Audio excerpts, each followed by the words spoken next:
Hello, my name is Christopher Wall, and today I will be doing a review on a game called Rome 2 Total War. This game takes place in ancient Europe around 272 BC at the start, which was around the start of the Roman Empire. Okay, so I'm just going to skip ahead of these cutscenes. So the first thing I want to do is actually turn down the quality, as my computer can't handle the quality setting and the recording at the same time. As it loads, I'm just going to talk about this game a little bit. In this game, the player can choose between many different factions of ancient Europe, including the Romans, the Carthage, and the Greek states. The genre of Rome 2 is strategy, and it's both real-time and turn-based.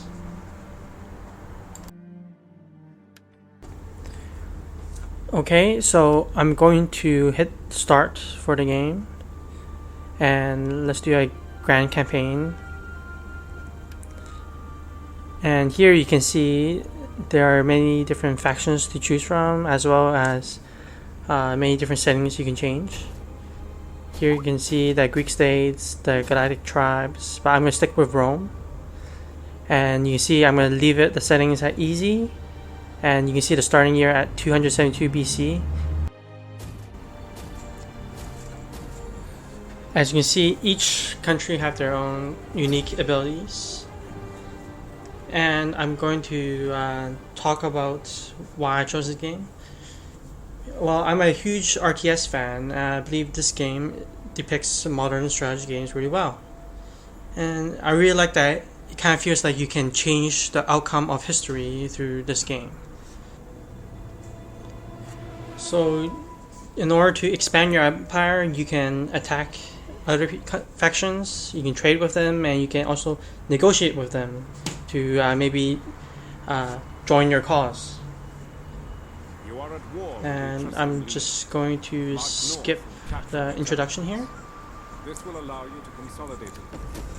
Okay, and as you can see here, I've just been given an objective, but it's not mandatory.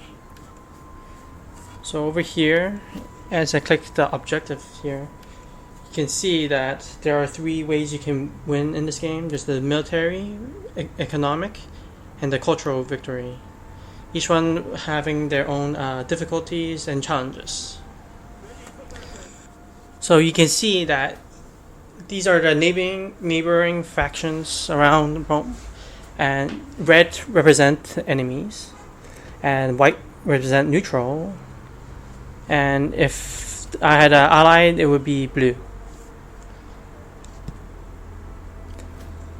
Okay, so first thing is I'm going to attack, and there is some elements of uncertainty as this enemy was out of sight in the fog of war, so I wasn't able to see him. And I'm going to attack him, and I'm going to command this battle.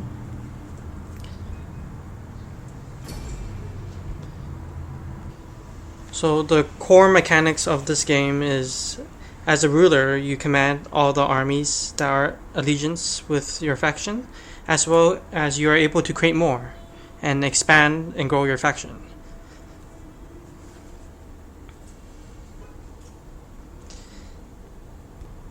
Okay, I'm just going to hit start here, and I'm going to, as you can see, that I can set up my army before the actual battle starts. I'm going to just place my javelins behind my swordmen and my general in the back.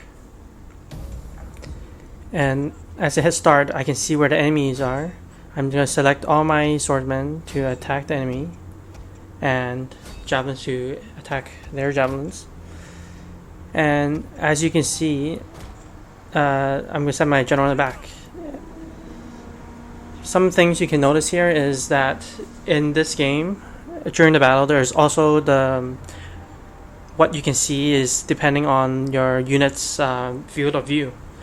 As if some enemies are over a hill, you won't be able to see them.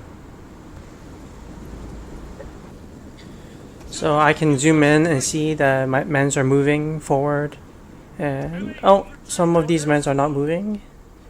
I see that one of the enemies actually disappeared because they're no longer in my unit's field of view. So instead, I'm just gonna move my men's in formation. As you can see that these people they kind of disappeared sort of way. It's because my men's they can't see them directly.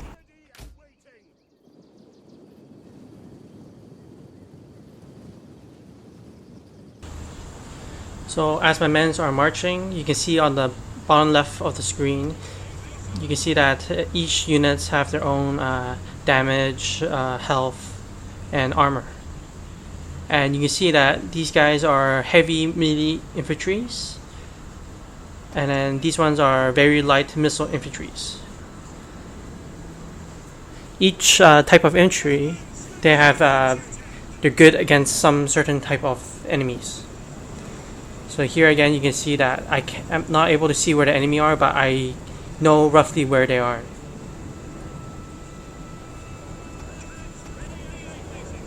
So I'm going to realign my soldiers here. Oh, here they are. And let's see, I'm gonna maybe move them a little bit farther. I don't want to get hit before my men are ready.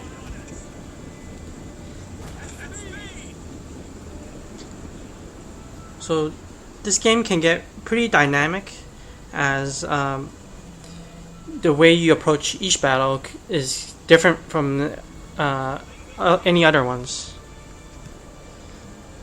Now I'm just directly head-on approaching these guys, and I noticed that the enemy have spearmen and they have javelins. So I would try to keep my general in the back.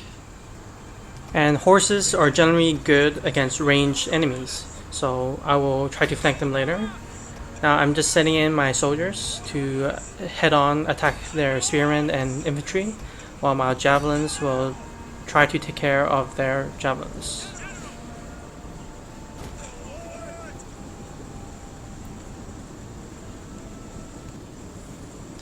Oh, so the enemy has started firing their javelins at my infantry. And now they are running away.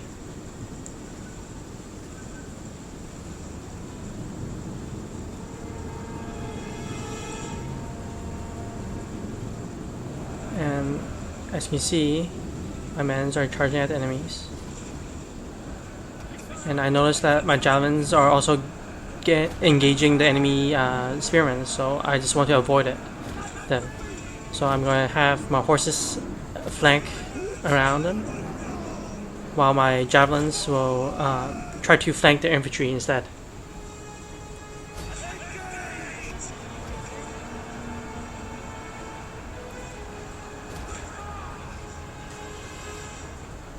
As I see that my infantry are doing pretty well against their infantry, and my horse is now engaging the enemy javelins.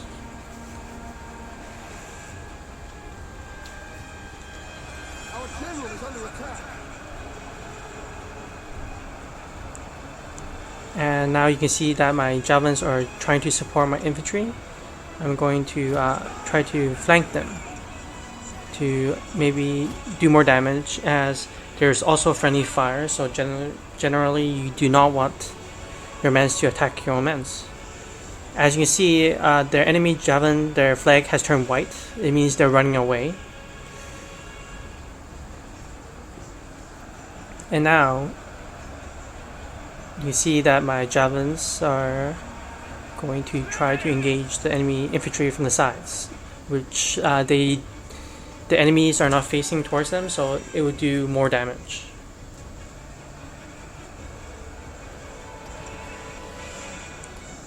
So now that my infantry has won against theirs, I'm going to relocate everyone to better positions, maybe attack them from the rear. As you can see, the enemy flag is flashing white. It means they're about to run away. So I just want to send all my infantry against them. Oh, and it's finished. Now you could continue the battle and try to eliminate more enemies so that they won't get away. But I'm just going to end it. From this view, you can see your infantry, how much each individual groups has killed, as well as how much enemy is left. And yeah.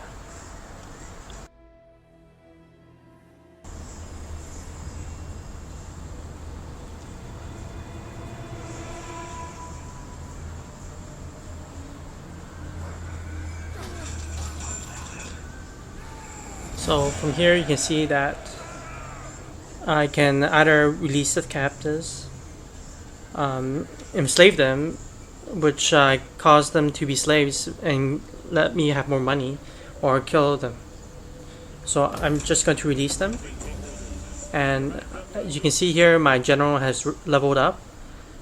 Each time my general wins a battle, they get more experience, and that allows them to level up and gain new abilities. You can see here that here you can see they have a new skill here, and each one they give you a slightly different boost.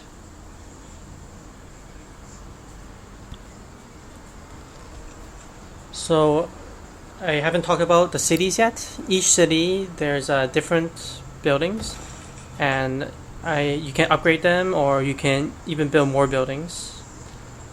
But some buildings require research, and here you can see the technology, the research you can do. It's a kind of a satellite mechanic, which you don't have to do it, but it will give you a slight boost. Now I'm going to attack the city, and as you can see here, you could attack it like before, or you can do automatic battle. While with the automatic, you can either do an aggressive stance, and then balanced stance, or defensive stance, and each one will give a slightly different outcome.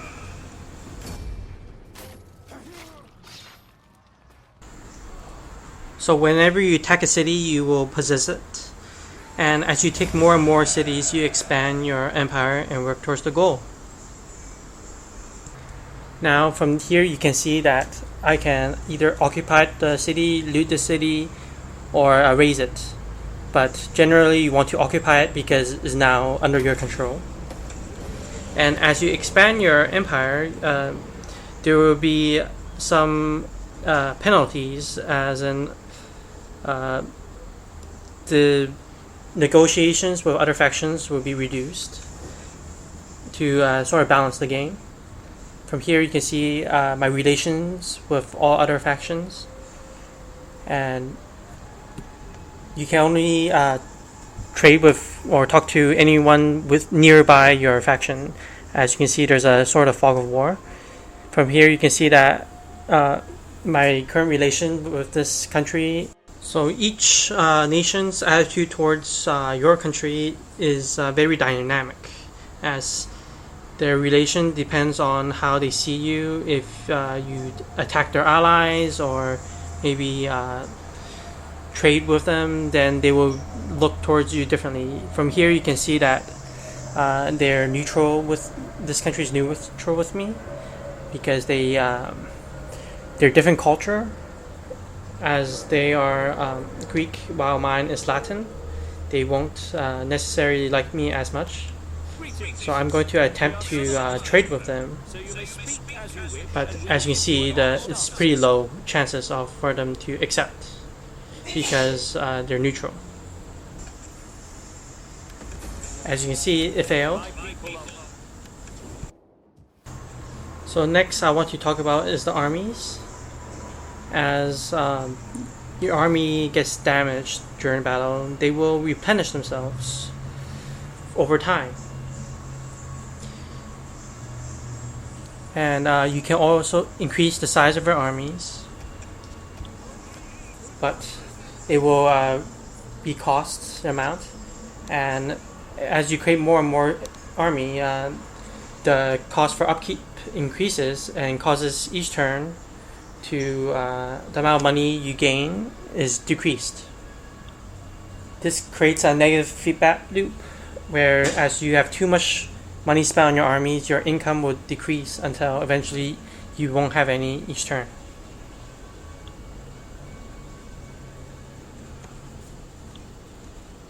Yeah. So I'm going to just show you another thing is the agents in this game. This is a spy, and they're hidden from all enemies, and they can either assassinate or military sabotage the enemies. I'm going to attempt to assassinate this general.